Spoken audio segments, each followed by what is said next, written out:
fiery horse with the speed of light, a cloud of dust, and a hearty hi-yo silver. The Lone Ranger rides again.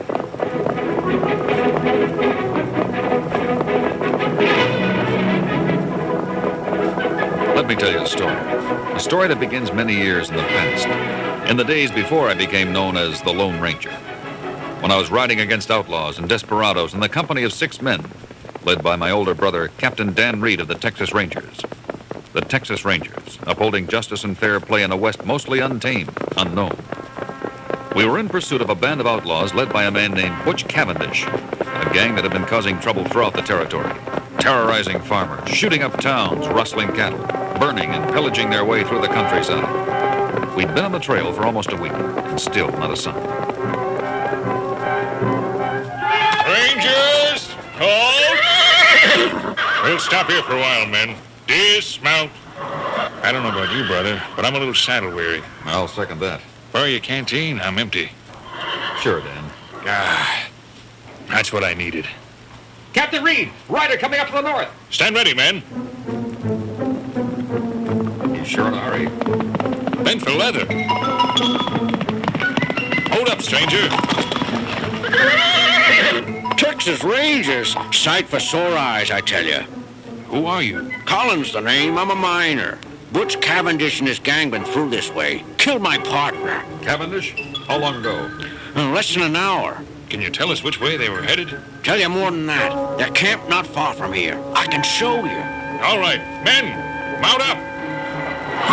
Rifles at ready. Check sidearms. Okay, Collins, lead the way. Oh!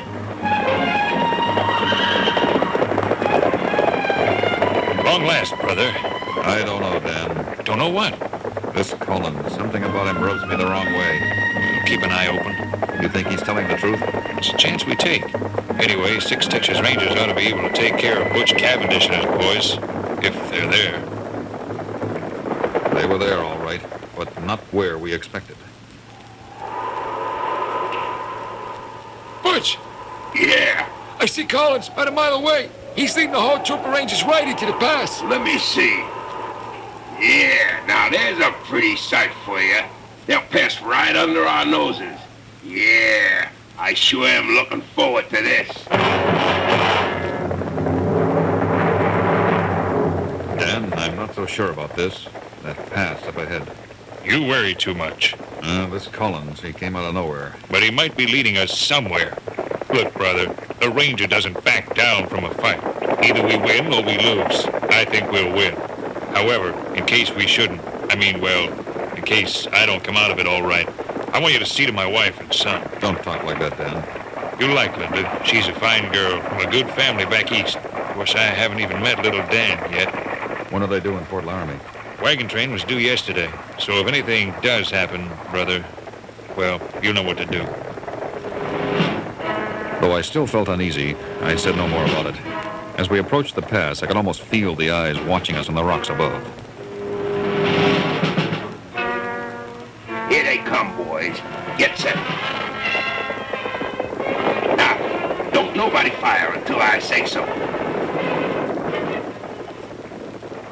Not yet. Now, hold it a minute. Let Collins drop back. Yeah, there he goes. Now!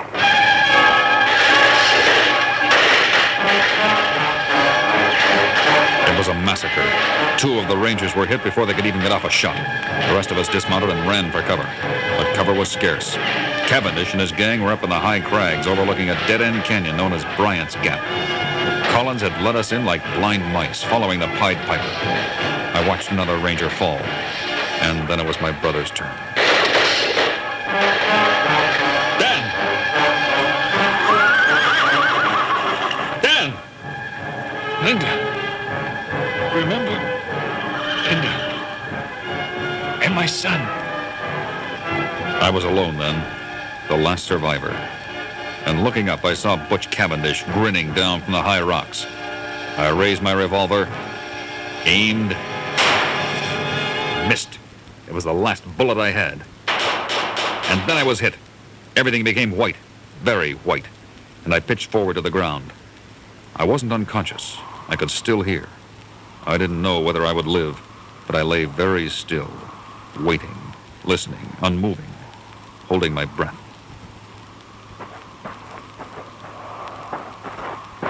That all of them? 6, that's the lot. Make sure they're all dead. They're dead, all right. Okay. Spring their horses. Let's get out of here. After they left, the sun beat down without mercy. The temperature climbed steadily and my pulses hammered, then weakened, and finally I lost consciousness. When I awakened, it was night, and somebody was bathing my face. Kemosabe. Get away! I'll kill you! Kemosabe, please, easy, Kemosabe. Kimosabe? It is Tonto. Do not be afraid, Kemosabe. You will be well. Tonto will take care of you. Now rest, Kemosabe. Kimosabe. In the Potawatomi tongue, it means trusted scout, a name that had been given to me many years before by a childhood friend, a member of the Potawatomi tribe called Tonto. And now he was here, at Bryant's Gap, his healing hands nursing me back to a life I had given up. How long have you been here, Tonto? From sunset, I hear gunfire echo through hills. Ride hard to find reason. Cavendish.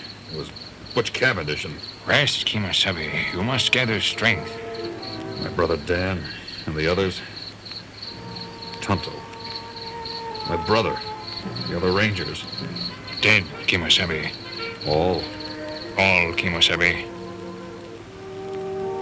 For 3 days, Tonto stayed with me, helping me gain strength little by little, removing the bullet from my chest with a sharpened arrowhead, applying age-old Indian remedies to the wound, preparing strong tea from the local herbs, and feeding me from the land.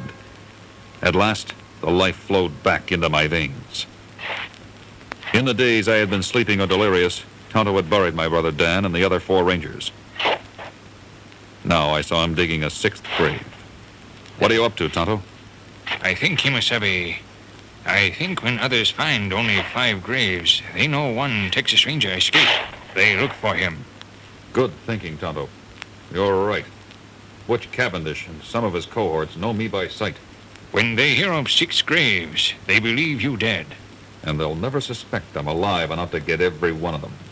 You know, Tonto, maybe it would be best if I wore a disguise of some sort. A mask? Yes, a mask. I'll leave my identity buried in this grave. From this time on, I ride as a ghost of Bryant's Gap, the last Ranger, the Lone Ranger. I was ready to start the chase then and there, but Tonto persuaded me that I needed more rest, more time to heal. So we headed for the silver mine that my brother Dan and I had discovered a few years before. Once there, I asked Tonto to go on to Fort Laramie, find my brother's wife and small son, and bring them to the mine. When he'd left, I sought out Jim Fawcett, an old friend and retired ranger. This is where you'll live if you decide to work with me, Jim. I'm in. You know that. The entrance to the mine is right here, behind that door. As neat a hiding place as I've ever seen. Nobody'd ever suspect a mine entrance inside a cabin. Does she produce? Plenty of silver down there. Jim, half of whatever you bring out belongs to my brother's wife and son. As for the rest, we'll go half and half. All I'll be needing is enough to get along on while I'm after Cavendish. The wife and boy, they're at Fort Laramie? Tonto will be bringing them here. How old's the boy? Less than 6 Who's the boy? Less than 6 Who's the boy? Less than 6 him before he died. One more thing, Jim. I want you to make me a supply of silver bullets. Silver bullets? An idea I thought up when I was lying close to death in Bryant's Gap. You might say they'll be my calling cards. Reminders to Butch Cavendish and every criminal in the West that they haven't been forgotten and that they'll be defeated. You'll have as many as I can produce in a 16-hour day, Reid. And you can bet on that. Check that, Jim. It's like Tonto. Only one horse? You alone? Yeah.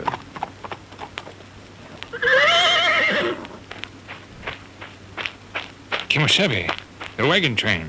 Say it, Tonto. Butch Cavendish and a band of renegade Apaches. They Say it. raid wagon train. They burn, shoot, kill. Linda and the boy. I not know. Some say all killed. Some say perhaps Apaches take captors. I find this on broken trunk in ruins. A nameplate. Reid. Reid. Linda. And the boy. Just a baby. Kimosabe. Let him be, Tonto. Let him be for a minute. A minute to think, feel. I not let him go alone. Kimosabe. I ride, Tonto. I ride with you, Kimosabe. Get started on those bullets, Jim. There'll be plenty whenever you need them. And good luck, Lone Ranger.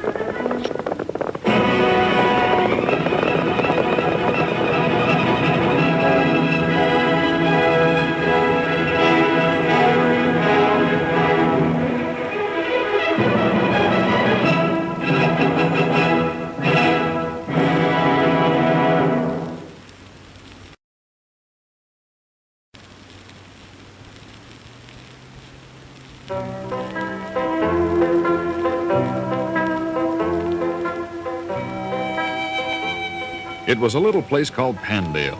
Not much to look at as western towns go. A hotel, a general store, a church, a school, and of course a jail. Tonto and I were there to pick up some supplies. And as we left the general store, it was the local jailhouse that drew our attention. As Tonto and I walked toward the group of angry men gathered before the jail, we were just passing strangers. You think necktie party, Kimosabe? Sure appears to be one, Tonto. You turn that lawman over, Sheriff. We aim to see justice done. Now, you all listen to me. Your kind of justice don't hold no water here. You'll get Hunk MacNiel over my dead body. And it's his dead body. Right, boys? I say let's get him now! String him out! Come on! Let's get this on, Sheriff. Get the rope ready, boys! That was just a warning. I'm still the law here, and I'm telling you once more. Go home. Hunk MacNiel will get his justice when the circuit judge gets here and holds court. He's right, boys. Go on home. What right you got to butt in on this, stranger? More right than you fellas have to take the law into your own hands. Mind if I join the party, Sheriff? Welcome, stranger. There's only two of them, boys. What are we waiting for? You're mistaken, mister. There's three of us. If you'll just look behind you, you'll see my Indian blood brother, Tonto. Now, let me tell you about Tonto. He's mighty fast on the draw and a dead shot with that rifle. I know, because I taught him myself. And how fast are you, mister? I reckon I can hold my own. Well, let's see about that. I'm drawing. He didn't even get his gun out of the holster. If I were you, I'd go get on home and put a bandage to that hand, mister. I'll get you for this, stranger. Anybody else?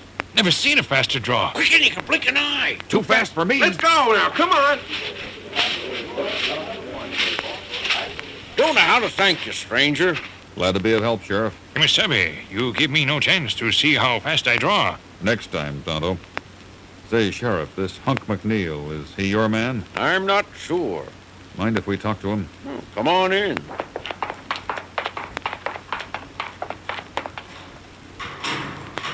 This here stranger just saved your life, Hunk. Yeah, I saw through the window. Thanks. What's the charge, Sheriff? Robbery and murder. The Pandale Bank. One of the tellers was killed. I didn't do it. I swear I didn't. You'll have plenty opportunity to swear in court, Hunk. What's your story, boy? I teamed up with two fellas on the Pecos Trail. They said they were headed for Del Rio and I could ride with them. Well, some 5 miles later, they laid me out cold. When I woke up, there was this posse, and they was accusing me of robbery. There was banknotes on them, and a rifle like the one was seen in the bank. They planted it, I swear. What were their names? The two you teamed up with? I don't know. Their last names, I mean. One called himself Mike, big guy with a heavy beard. The other one was the Whistler. A what? The Whistler, whistling all the time. Some crazy tune. You say Pecos Trail to Del Rio. You sure they go on that way? Search me, mister. After they conked me, I don't know which way they went. We see. You aim to go after them fellers? Maybe. How do you know he's telling the truth? We don't, do we? Come on, Tonto, let's go.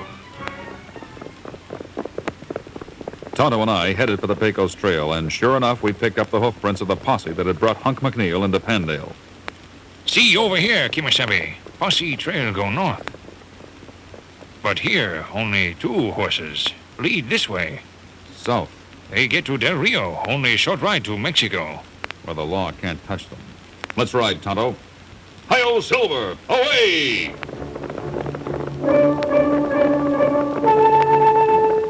We rode on that whole afternoon, stopping now and then to check the signs. They must have been riding hard, because when dusk began to settle, we hadn't caught up and the trail was still old. The hoof prints hardened. They plenty ahead of us. It'll be dark soon. We'll lose the trail. White man lose trail. Red man never. Bragging again, Tonto? Old Indian saying, when in dark, follow nose. Okay, Tonto. I'll follow your lead. Maybe it was Tonto's sense of smell. Maybe it was Indian lore. Maybe a sixth sense. I'll never know for sure, but we trailed in the darkness at a canter, hour after hour, until in the blackness of night. Oh, Scout. See something? Too dark. Smell something? Fire. It escapes me. Listen. Don't hear a thing either. Shh. Use ears. Listen, Kimasabi.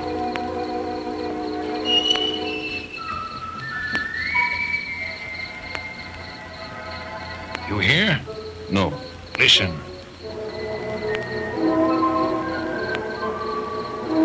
I'll take your word for it. They leave trail here. We dismount. You follow me, Kimasabi. Easy, Silver. This way.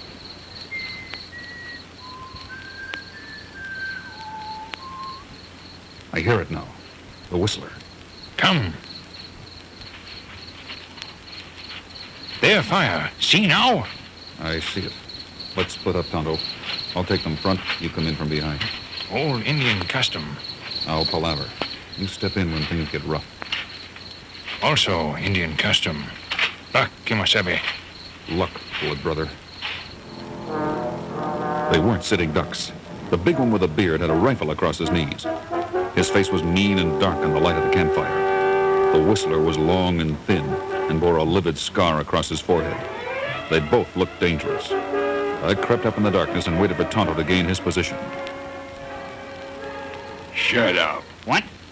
Shut up that crazy whistling. Sure. I'm telling you. I'm telling you for the last time. Sure. I'm sorry, boss. I'll shut up. You're driving me out of my mind. When we split up at Del Rio, you won't have to suffer anymore. You don't shut up tonight, you'll suffer a bullet through your gut. Now that did it. That did it. I'm gonna... It wasn't me. Evening, gents. Stand steady, mister. I'm not moving. Who are you? Just a stranger passing in the night. What's behind the mask, mister? Eyes, and they tell me I found what I'm looking for. What are you talking about? Those are bank bags, if I'm not mistaken. You stay away from them. Got the Pandale Bank written all over them. What do you know? And if I'm not further mistaken, they're full of gold and banknotes. Okay, stranger, you asked for it. Let me handle him, Mike. Go ahead, and be quick about it. You didn't whistle that time, partner. I don't always whistle. Only when I'm nervous. Killing calms me down, like now. I can whistle, too. Not with a slit throat, you can't. Listen to this one. Tonto. Tonto dropped the whistler like a sack of potatoes. But then he was up, and the bearded one was on his feet, waving the rifle, and Tonto and I had work to do.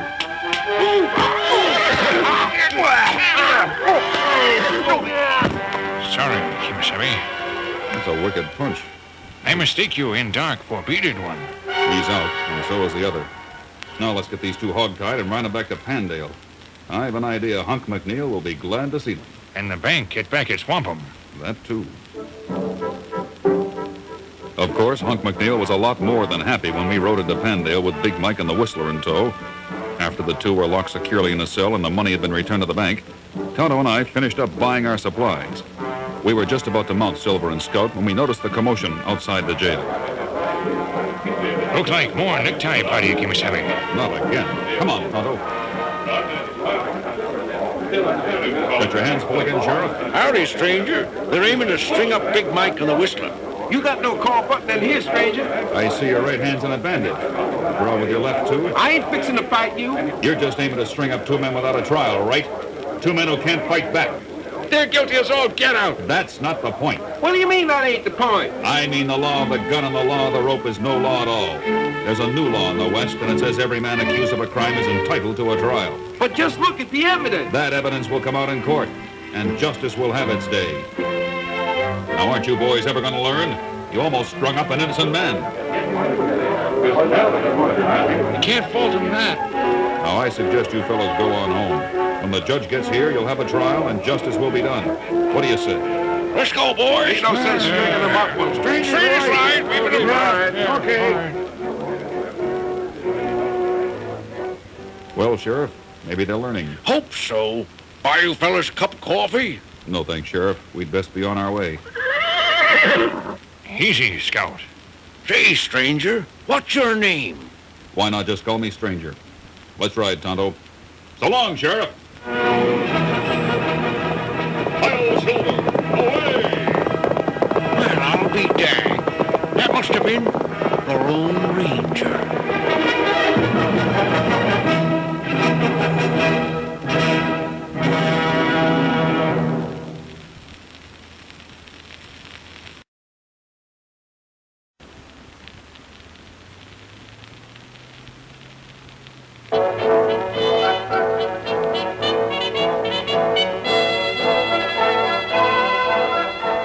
Silver had thrown a shoe, and Tonto and I stopped at a blacksmith's on the edge of a little town named McKinney. The establishment was called Coleman & Son, and the youngster at the anvil must have been the son.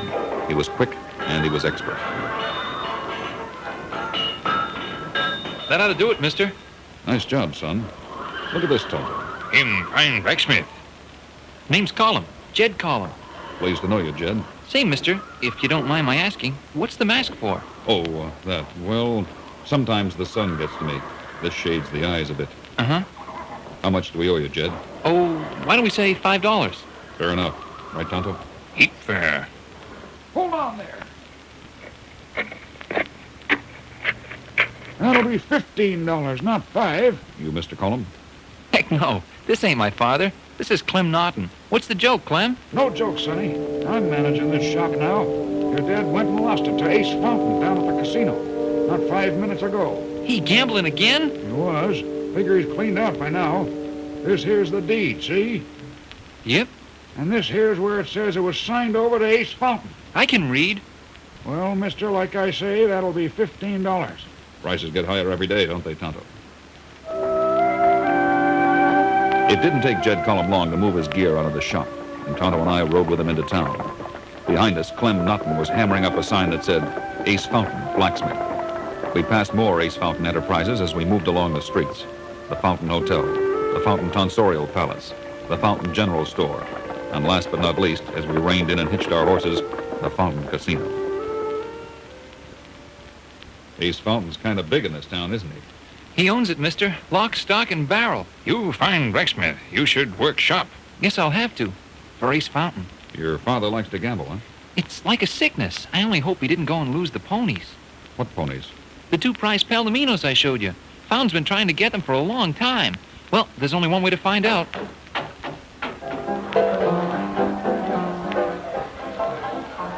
Oh, son, I guess I went and did it. Guess you did, Pop. We'll be working for Ace Fountain now. Now, don't you worry, son. We'll get the place back. Just you wait. One of these days, I'll have a streak of luck and... Now, come on, Pop. You know you can't beat Ace Fountain at his own game. He don't even deal him fair. He cheats? Well, there's some say he does, some say he doesn't. Anyway, nobody's going to call his bluff. At least to go with me. He's the deadliest shot in these parts, mister. And a fast draw on top of that. Will he bet on it? Ace will bet on anything. Pop, what about the Palominos? We still got them, son. Only I'm afraid we'll have to sell. Tell you what, Mr. Collum. My partner and I here are looking for some fine ponies. Suppose you sell them to us. I don't know, stranger. We pay top price. What do you think, son? I'd rather see these fellers get them than Ace Fountain. And you know, he'll get them sooner or later, just like he's got everything else in this town. Okay, boys. How's about 200? It's a deal. Tonto, will you pay the man and get the piece of paper? Yes, Kimasabi. Meanwhile, I think I'll get acquainted with Ace Fountain. Which one is he, Jed? Over there, by the stove. The one keeps laughing all the time. Well, there I'd been picturing Ace Fountain as a big, mean hombre with killer's eyes. Turned out he was a gentle-looking old man with white hair.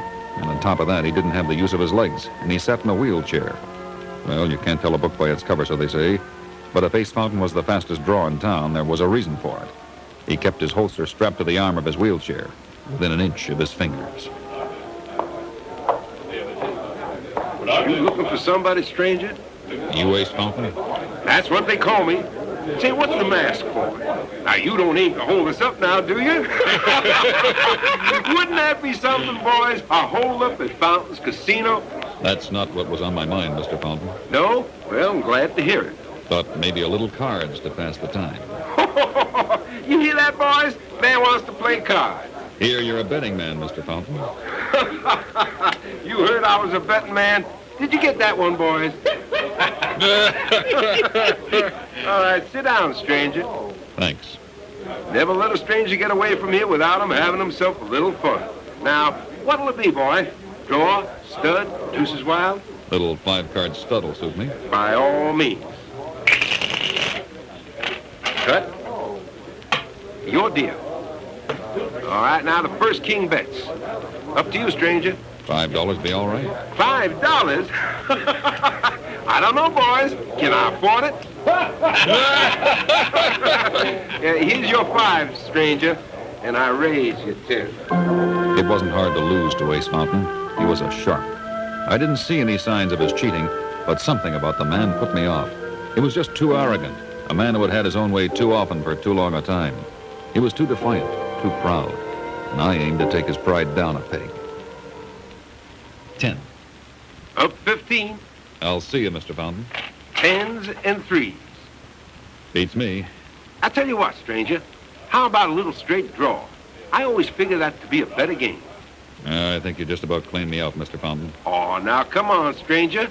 You must have something left to put up. Like a little piece of land, maybe? A horse? You always give a fella a chance to win a stake fight. Right, boys? Well, I don't have but a few dollars left, but if you're interested in ponies... Ponies, you say? Prize palominos. Just bought them from Mr. Cullum over there. Is that right, Pop? This fella buy them ponies from you? Showed them to him, Ace. Well, what do you know? All right, stranger, what'll it be? Stud again? You name it. Well, as you can see, I'm not too good at cards.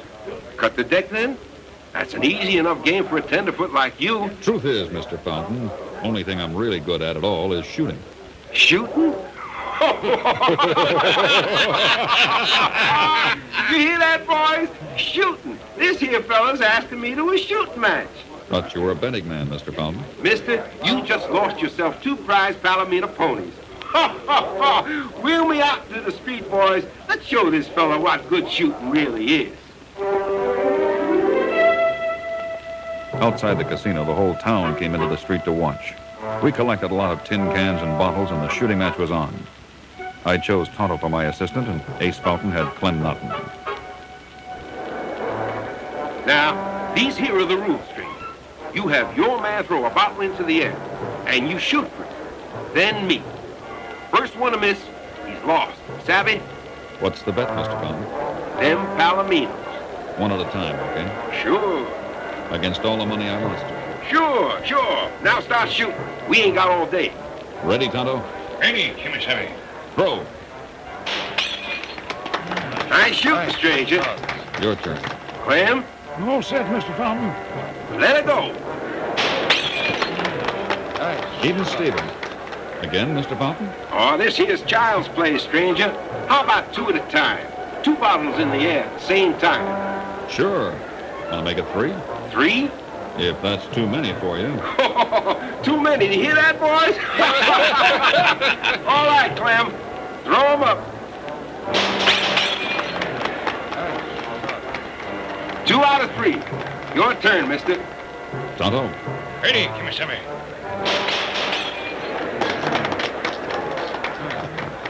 Reckon I'm even up, Mr. Fountain. Figure I'll just mosey along. Now, hold on there, stranger. I'm shooting for them 2 ponies. All or nothing. Against what? You name it. Well, what do you say to putting up that smithy shop on the edge of town Cullum's old place? for the 2 ponies? You're on. But this time you're going to lose, mister. 5 bottles. That's right, 5 bottles at one time. Don't you figure they'll fall too fast? All right, we'll make them tin cans. Let's see you shoot, Mr. Fountain. 5 cans this time, Clem. I got him. Let them go.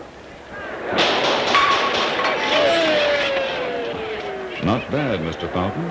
4 out of 5. Your turn, stranger. Tonto, anytime.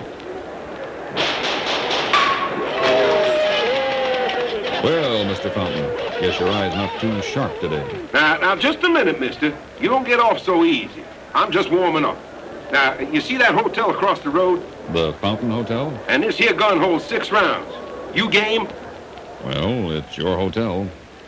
Or is right now. 6 cans, Clem. Get 'em ready. Ace, you gone plumb out of your mind? Let 'em go.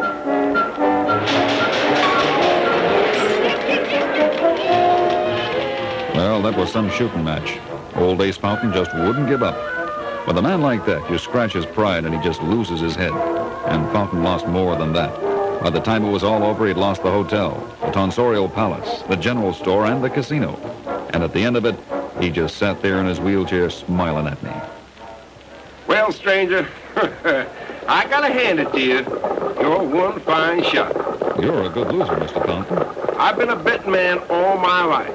You win some, you lose some. Ain't no use crying about it. Welcome to McCamey, stranger. Looks like you own most of it. Tell you what, Mr. Fountain, I'll sell you back the hotel, the Tonsorial Palace, the general store, and the casino. Everything except the smithy. Okay. Now, what do you want? Will $50 be fair? You're shaming me, mister. No, Yes, you are. Trying to teach me a lesson, you are. Well, maybe you did. But at the same time, I still got some pride left.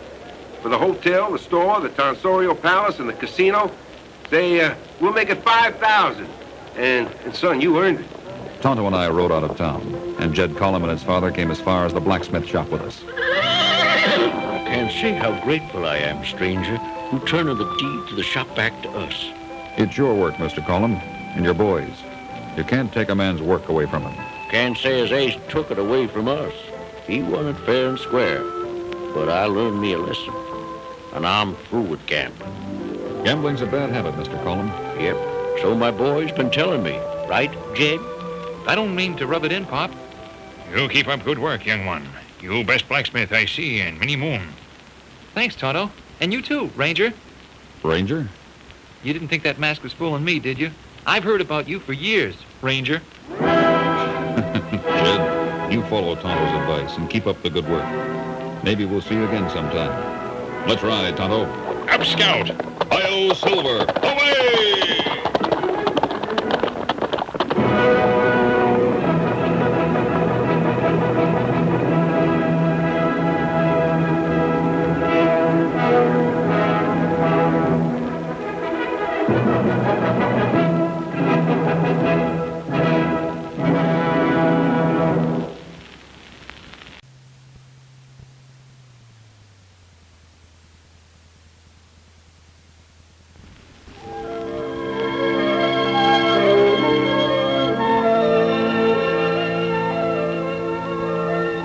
It was a clear moonlit night on the plains of northern Colorado. Tonto and I had been riding hard all day, and as evening fell, we spied a glowing campfire and smelled good brewing coffee.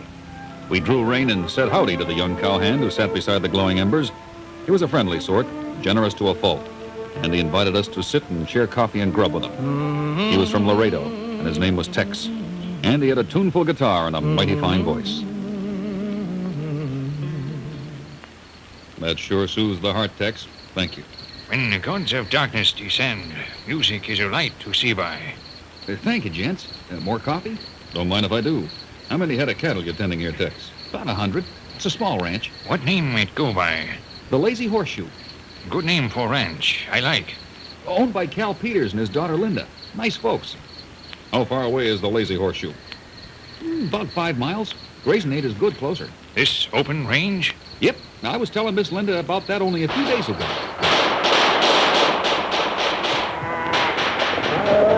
Rustlers. Oh, them ain't rustlers. They're stampeding the herd again. Who? Renegade Indians. Let's go.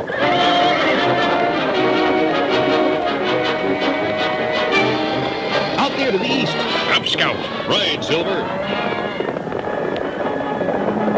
Trying to halt and turn a stampede of 100 head of cattle at night is no mean job. You want a good horse under you, a reliable partner who won't stumble or lose his head. We used our guns, our hats, our voices, every conceivable trick we knew with a horse. Luckily, the moon was bright, so things stood out and we could maneuver and dodge the thundering herd. Off in the distance, I could see a small band of Indians disappearing over a rise. They were too far away to give chase, and we had our hands full with the herd. Slowly, we got them under control, and finally we had turned them around. They were docile now, but we had to be careful. Kimasabi, the young cowboy. He is hurt. Tex. My legs. Help me, will you? Help me. Tex had been thrown and run over by the herd. One of his legs was broken, and the other didn't look too good.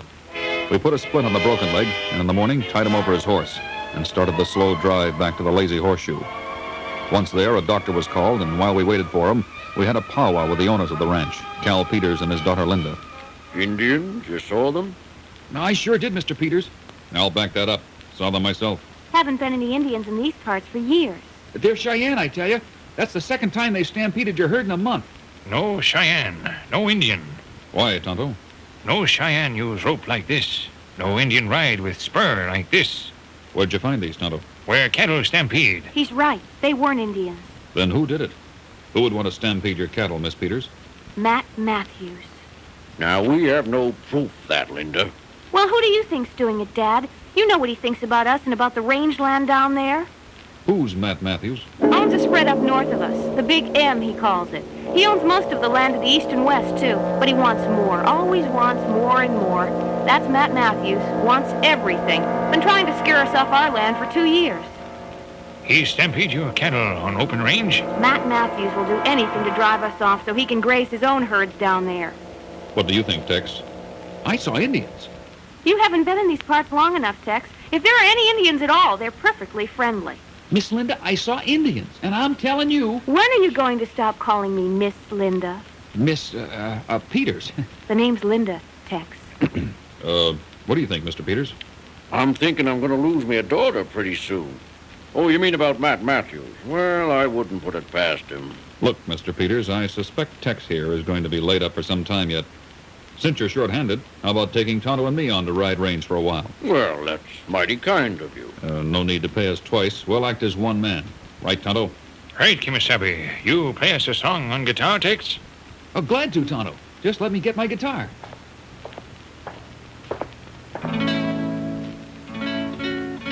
Say, Miss Linda, where does the Big M lay in relation to you? Right here. See on the map? So to get to South Rangeland, must ride through this canyon. That's right. Longhorn Canyon. Pretty narrow, isn't it? You can get maybe 2 riders through at a time. Interesting. Kimasabi? Very. A few nights later, with the moon high and almost full, Tonto and I were staked out at Longhorn Canyon. Earlier in the day, we'd led the Peterson herd through to the grazing land. They were happy and quiet, and we knew they'd stay put. As dark descended, we cut a tree and laid the heavy trunk across the south end of the canyon. Now, up on the north end, we had another trunk ready to be lowered by rope, and we were waiting. Maybe they not come tonight. Very cold. Then we wait the next night, and the next. You patient man, Kimasabi. Me just cold. Sounds like things might warm up, Tonto. Listen. They swept into the canyon like a whirlwind, riding hard, whooping like Indians. Their feathered headdresses flew in the wind, their upraised arms brandishing rifles. They sure look like Cheyenne. Oh, self-respecting Cheyenne ride saddle and wear spurs. We'll soon know. They're reaching a tree at the end, Tonto.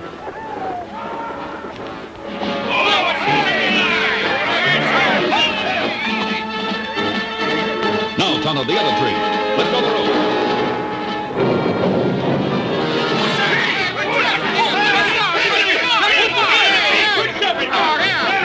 All right, down there. Stand steady. Who's that? Up there, Matt!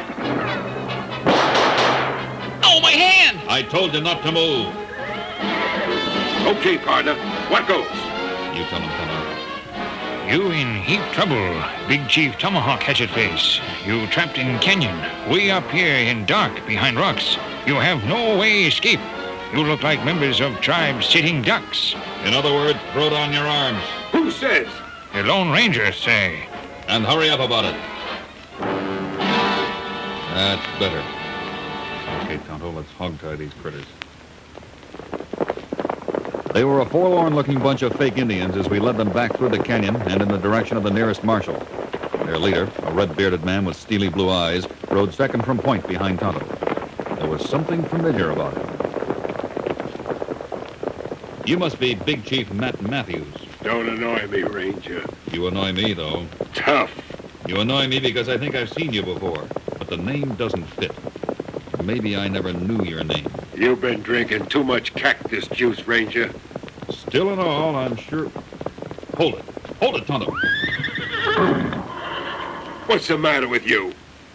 Bryant's Gap. What? Bryant's Gap. Years ago. I don't know what you're talking about.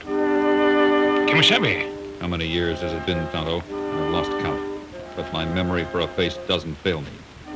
Take a good look, Tonto. Matt Matthews rode with Butch Cavendish at Bryant's Gap. All right, Ranger. Go ahead and kill me if it'll do your heart good. I ain't scared. No, Matthews, I'm not going to kill you. Maybe the law will, but not me. We'll just get you to the authorities. Even a man like you is entitled to a trial. You show great mercy, Kimasabi. Myself, I would wonder. I'm wondering too, Tonto. But we'll leave it to the law. Tell me something, Matthews. Where's Butch Cavendish? I ain't seen him for 2 years. Think again. I'm telling you, Ranger, I ain't seen him. I swear. I'll swear on a stack of Bibles. You would. Okay, Tonto, let's move. We found out later that his name wasn't really Matt Matthews. It was Ned Slocum. He was wanted in 3 states, and the law was glad to get its hands on him. After he was safely in jail, Tonto and I returned to the Lazy Horseshoe. You sure you two won't stay on? No, thanks, Mr. Peters. Tonto and I have work to do. We don't know how to thank you, folks. Before we go, one favor. Anything you say. The darkness of night descends. The campfires will be lit. I get it, Tonto. You want music. What'll it be? As you choose. Here's a favorite of mine. Butch Cavendish is out there someplace, Tonto. We're finally coming closer. Yes, Kimasabi. There is much badness in the world. We'll get moving soon. And there is goodness, too. Music is good. And a man must rest sometimes and gather his strength again. Yes, Tonto. I understand.